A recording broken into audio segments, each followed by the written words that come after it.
ॐ अज्ञानतिमिरन्धस्य ज्ञानाञ्जनशलाकया चक्षुरुन्मीलितं येन तस्मै श्रीगुरवे नमः। नमः ॐ विष्णुपदाय कृष्णपृष्ठाय भूतले श्रीमते जयपताका स्वामीति नामिने। नमो आचार्यपादाय निताय कृपापदायिने गौरकथाधमुदाय नगरग्रामतारिणे। नमः ॐ विष्णुपदाय कृष्णपृष्ठाय भूतले श्रीमते भक्तिवेदांत स्वामिनीति नामिने। नमस्ते सरस्वती देवे गौरवाणी प्रचारिणे निर्विशेष शून्यवादी पाश्चात्यदेश तारिणे। वंशाकल्पतरुभ्यश्च कृपा सिन्धुभ्येव च पतितानां पावनेभ्यो वैष्णवेभ्यो नमो नमः। जय श्री कृष्ण चैतन्य प्रभु नित्यानंद श्री अद्वैत गदाधर शिवासाथी गौर भक्त बिंद। हरे कृष्णा कृष्णा कृष्णा हरे हरे, हरे राम राम राम हरे हरे। उपस्थित समस्त भक्तबिंदेर चरणे प्रणाम। আজকে আমরা এখানে একটি মহৎ উদ্দেশ্য নিয়ে উপস্থিত হয়েছি। উদ্দেশ্যটি হচ্ছে অনেক দিন ধরে এখানে চেষ্টা করতে করতে আজকে আমরা এখানে একটি নামহট্ট স্থাপনের জন্য পূর্ণরূপে তার চেষ্টা স্বরূপ তার নামকরণ এবং তার ব্যানার উদ্বোধন করতে যাচ্ছি। এই মহতি অনুষ্ঠানে নিত্যানন্দ প্রভুর কৃপা এবং মহাপ্রভুর কৃপা আপনারা সবাই প্রাপ্ত হন, এই আশা এই প্রার্থনা করে সবাইকে শুভেচ্ছা ধন্যবাদ প্রণাম জানিয়ে আমরা চেষ্টা করব, প্রতিজ্ঞাবদ্ধ হব যাতে আমরা এইভাবে নামহট্টের পদ্ধতি অনুযায়ী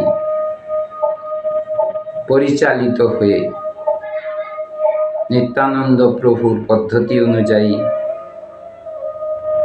পরিচালিত হয়ে ভবিষ্যতে আমরা ইস্কন অনুমোদিত একটি নামহট্ট সংঘ স্থাপন করার মাধ্যমে নিত্যানন্দ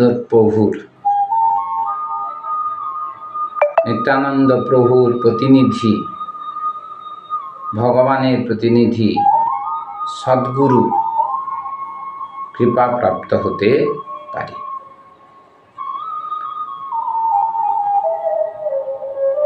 তো এই নামহট্টের আমরা একটি নাম ঠিক করেছি। তো সেই নামহট্টের নামটি দিয়েছি আমরা দীনদয়াল নামহট্ট সংঘ। দীন মানে যিনি,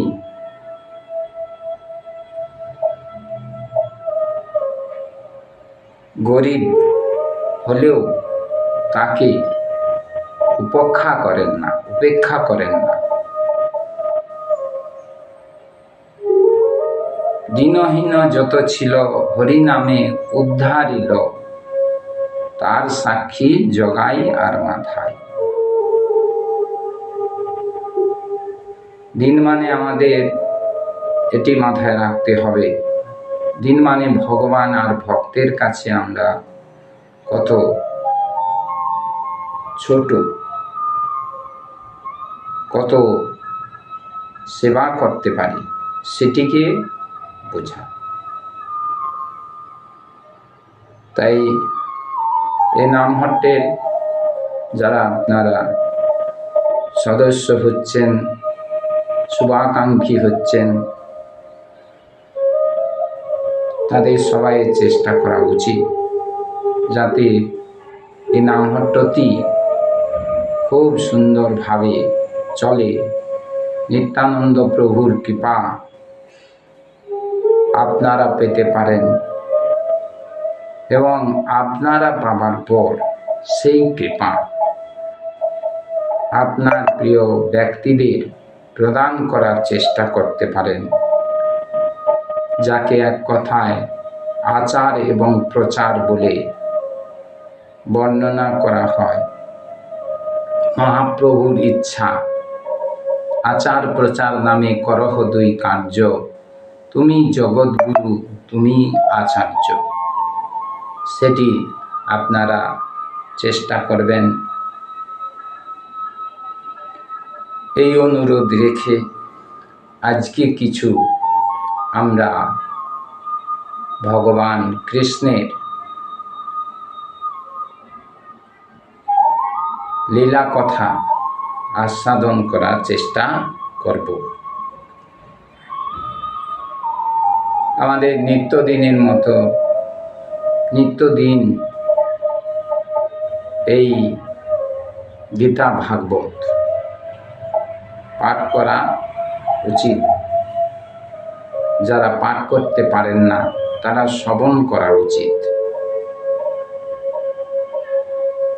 আর এর মাধ্যমে আমাদের চেতনাকে পরিষ্কার করে কৃষ্ণ প্রেম প্রাপ্ত হওয়ার চেষ্টা করা উচিত।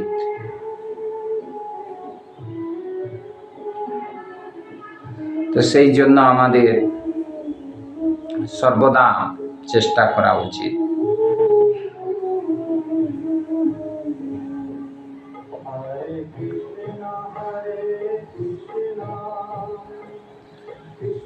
আমাদের চেষ্টা করা উচিত যাতে আমরা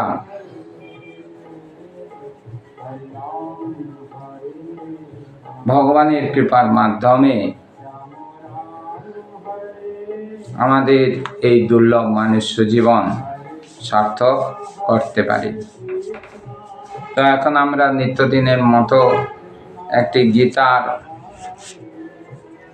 ভাগবতের শ্রীমদ্ ভাগবতের শ্লোক আস্বাদন করার চেষ্টা করব।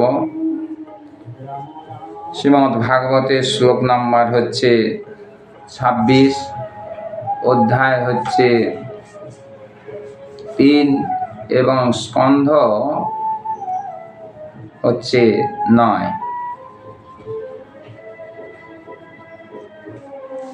যেখানে সুকন্যা এবং শ্রাবণ মুনির বিবাহ সম্পর্কে বর্ণনা করা হয়েছে।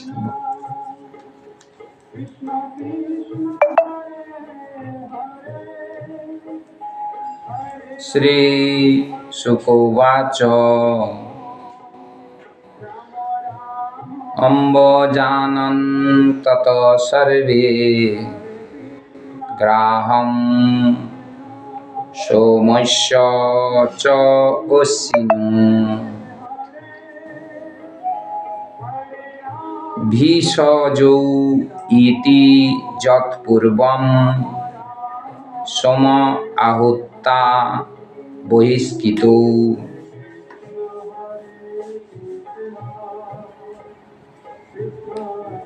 শ্লোকাংশে বলা হয়েছে অম্বজানন অনুমোদিত হয়ে তত তারপর সর্বে সমস্ত দেবতারা গ্রাহম পূর্ণপাত্র সোমস্য সোমরসের, চ ও অশ্বিনী কুমারদ্বয়ের, ভেষজ যদিও তারা ছিলেন কেবল চিকিৎসক, ইতি এইভাবে, যৎ যেহেতু, পূর্বম পূর্বে, সোম আহুতা সোমযজ্ঞের ভাগ বহিষ্কৃত বঞ্চিত ছিলেন।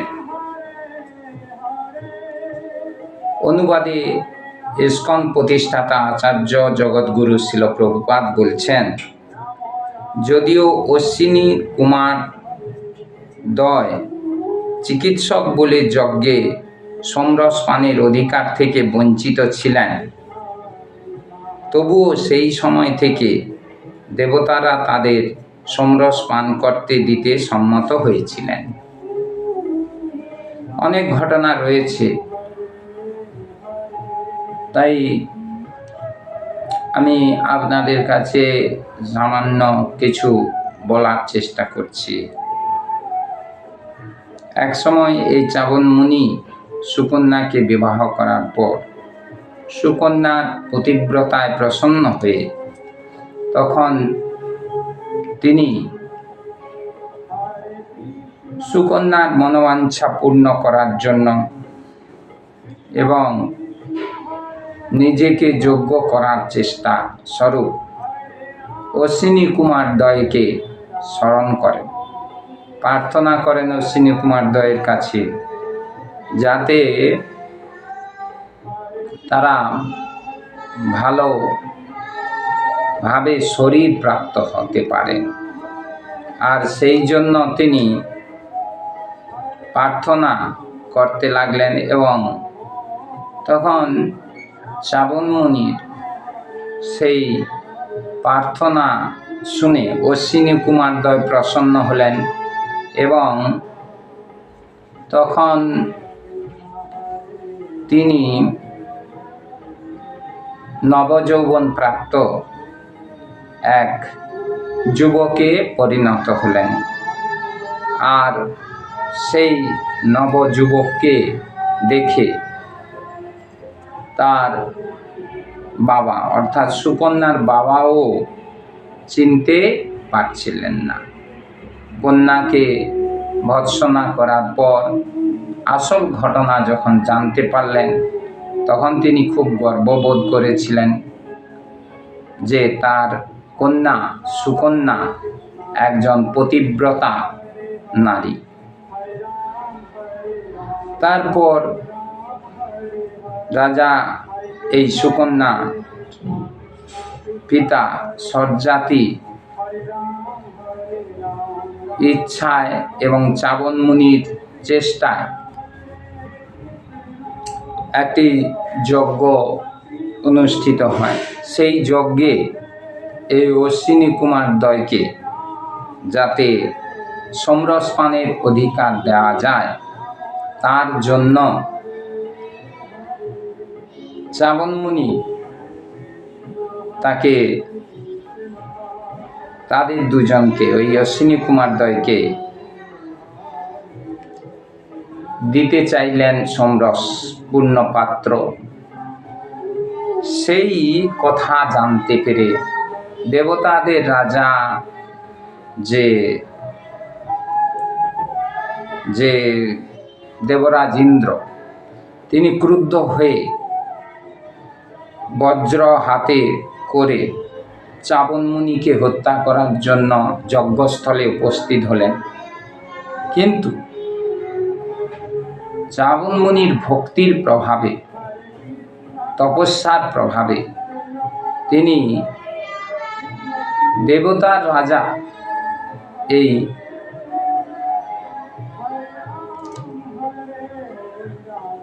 ইন্দ্রের হস্ত নিষ্ক্রিয় করে দিলেন। তিনি আর হাতের সাহায্যে তিনি কিছু করতে পারলেন না। যাতে চাবন মুনিকে হত্যা করা যায়। এমতো অবস্থায় তিনি চাবন মুনি কি করলেন না, তাকে আহুতি প্রদান করলেন এবং সোমরস পানের জন্য তাকে পাত্র প্রদান করলেন, তাকে মানে ওই অশ্বিনী কুমারদ্বয়কে। এই অবস্থা দর্শন করে এই শ্লোকে বর্ণনা করা হচ্ছে যে যখন অশ্বিনী কুমারদ্বয় এই অধিকার যজ্ঞের মাধ্যমে চাবন মুনি প্রদান করলেন, তখন সমস্ত দেবতারা রাজি হলেন যে এই যে অশ্বিনী কুমারদ্বয় আমাদের চিকিৎসা দায়িত্বপ্রাপ্ত রয়েছেন, তাকেও সোমরস পান করার অধিকার দেওয়া উচিত। আর সেইটি এই শ্লোকে বর্ণনা করা হয়েছে। তো তখন দেবতারা রাজি হলেন। তাই তখন থেকে এই দেবদেবীরা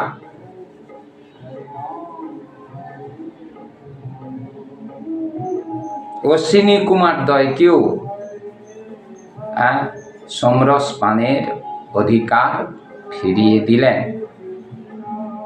অশ্বিনী কুমারদ্বয় সন্তুষ্ট হলেন চাবন মুনির প্রতি।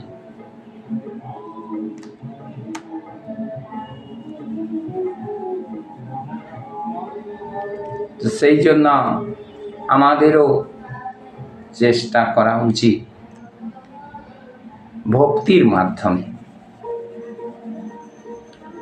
সুকন্যার মতো মাতাজিদের হওয়া উচিত। এই মাতাজিরা হবেন নাকি? সুকন্যা ছিল পতিব্রতা। এক কথা, পতিব্রতা মানে তিনি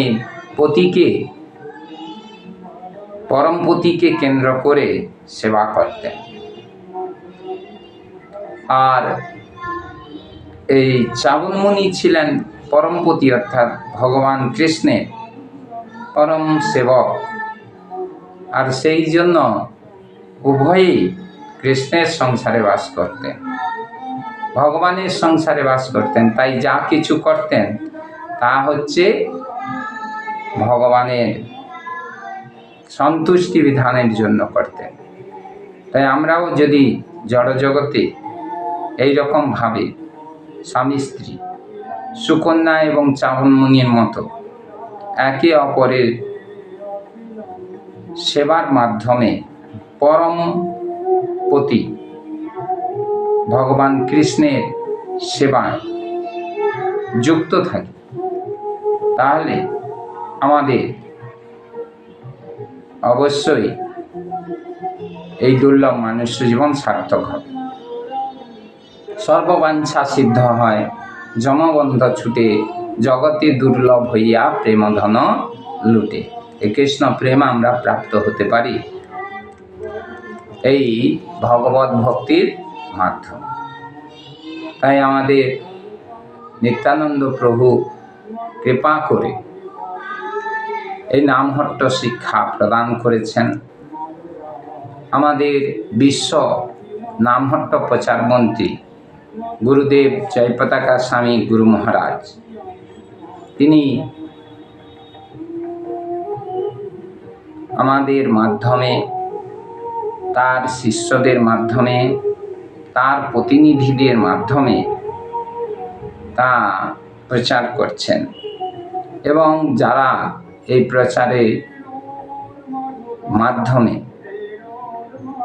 যুক্ত হবে তারাও অদূর ভবিষ্যতে সদ্গুরু জয়পতাকা স্বামী গুরু মহারাজের কৃপাপ্রাপ্ত হবেন এবং দুর্লভ মানুষ্য জীবন সার্থক করে অন্তিমে কৃষ্ণ প্রেম প্রাপ্ত হয়ে ভগবত ধামে ফিরে যাবেন এবং সচ্চিত আনন্দময় রূপ প্রাপ্ত হয়ে রাধা মায়ের মতো মাতাজিরা থাকবেন আর প্রভুরা কৃষ্ণের মতো হয়ে থাকবেন।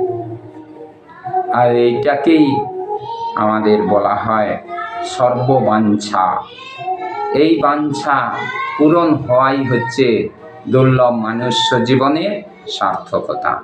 সবাই চেষ্টা করবেন। প্রণাম। হরে কৃষ্ণা কৃষ্ণ কৃষ্ণ হরে হরে, হরে রাম রাম রাম হরে হরে। কোনো কিছু জানার থাকলে বলতে।